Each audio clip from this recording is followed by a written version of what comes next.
तो सभी भाइयों को जय श्री राधे जय श्री कृष्णा। दोस्तों आज का प्रसंग बहुत ही मार्मिक एवं ज्ञानवर्धक है। दोस्तों आज का प्रसंग है कि आप दौलत, शोहरत, खुशी और अपने जीवन को नष्ट होने से कैसे बचाएं। तो दोस्तों वीडियो शुरू करने से पहले मेरा आपसे एक अनुरोध है, यदि आपने अभी तक हमारा चैनल सब्सक्राइब नहीं किया है तो प्लीज़ आप हमारे चैनल को भी सब्सक्राइब कर लें, क्योंकि आपका एक सब्सक्राइब हमारे लिए बहुत ही महत्व रखता है। देखिए दोस्तों, एक बार एक आदमी एक रास्ते पर पैदल जा रहा था। उस रास्ते के बीचों बीच उसे एक बड़ा सा पत्थर पड़ा हुआ दिखाई दिया। दोस्तों उस व्यक्ति ने सोचा कि रास्ते के बीच में पड़ा ये पत्थर हर राहगीर के लिए असुविधाजनक बनता है। दोस्तों ऐसा सोच करके उस व्यक्ति ने उस पत्थर को उठा करके रास्ते के किनारे लगे एक पेड़ के नीचे रख दिया और फिर कुछ देर पेड़ के नीचे आराम करने के बाद वो व्यक्ति वहाँ से चला गया। अब दोस्तों थोड़ी देर बाद एक चित्रकार उसी रास्ते से गुजरा और उस पेड़ के नीचे अपनी चित्रकारी करने लगा। दोस्तों चित्र बनाते बनाते लाल रंग उस पत्थर के ऊपर गिर गया और वह पत्थर सिंदूरी रूप में दिखने लगा। अब दोस्तों गौर करेंगे, चित्रकार के जाने के बाद में उसी पेड़ के पास में एक फूल वाला आ जाता है और उसी पेड़ के नीचे बैठ कर के अपनी फूलों की माला बनाने लगता है। अब दोस्तों जब वो फूल वाला जाने के लिए उठता है तो उसके फूलों की टोकरी में से कुछ फूल सिंदूरी रंग के पत्थर के सामने गिर जाते हैं। अब दोस्तों आगे गौर करें, वो फूल वाला अपनी टोकरी और माला लेकर के उस पेड़ के पास से चला जाता है।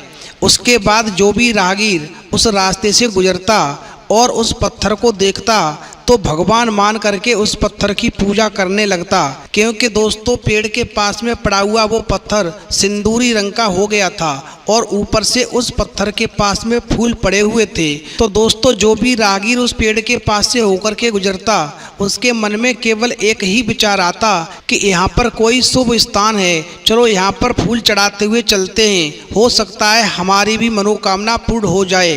अब दोस्तों इस प्रकार पेड़ के नीचे पड़े हुए पत्थर की पूजा होने लगी। दोस्तों जब तक उस पेड़ के नीचे वो पत्थर नहीं था तब तक वहाँ जो भी राहगीर निकलते थे उस पेड़ की घनी छाया का आनंद लेने के लिए वहाँ पर बैठ जाते थे।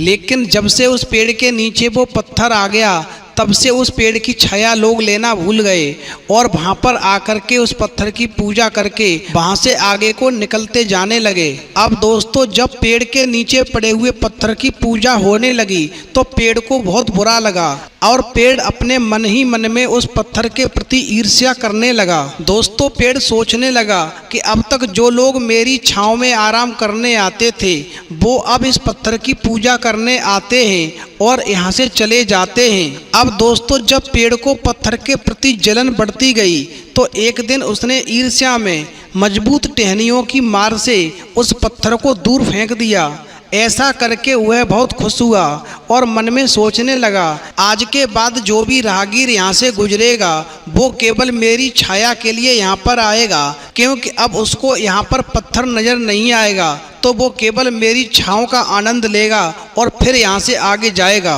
अब दोस्तों गौर करेंगे, जब अगले दिन राहगीर वहाँ पर पूजा करने के लिए आए और उन्हें वो पत्थर वहाँ पर नज़र नहीं आया तो वो आपस में कहने लगे कि अवश्य ही यह स्थान अशुभ है, इसीलिए इस पेड़ के पास से भगवान चले गए और जिस स्थान से भगवान चले जाते हैं वो स्थान अशुभ हो जाता है। इसलिए इस स्थान पर जो ये पेड़ है ये पेड़ भी अशुभ हो गया है, इसलिए अब हमें इस पेड़ को भी काट देना चाहिए, वरना जो भी राहगीर इस स्थान पर आकर के इस पेड़ की छाँव में बैठेंगे उनका अहित होगा, हित नहीं होगा और उनका जीवन बर्बाद हो जाएगा। दोस्तों इस प्रकार ऐसा सोच करके उन राहगीरों ने एक कुल्हाड़ी मंगाई और कुल्हाड़ी लेकर के आए और उस पेड़ को काट करके फेंक दिया। तो दोस्तों ध्यान रखना, इस कहानी से हमें ये सीख मिलती है, ईर्ष्या या जलन एक नकारात्मक भावना है।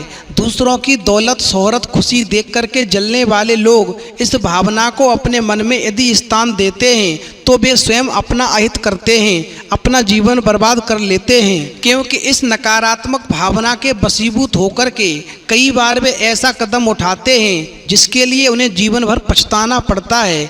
तो दोस्तों यदि आप भी अपनी दौलत, शोहरत, खुशी और अपने जीवन को नष्ट होने से बचाना चाहते हैं तो कभी भी किसी की दौलत, शोहरत और खुशी को देख करके, किसी के अच्छे जीवन को देख करके अपने मन में जलन की भावना मत लाइए।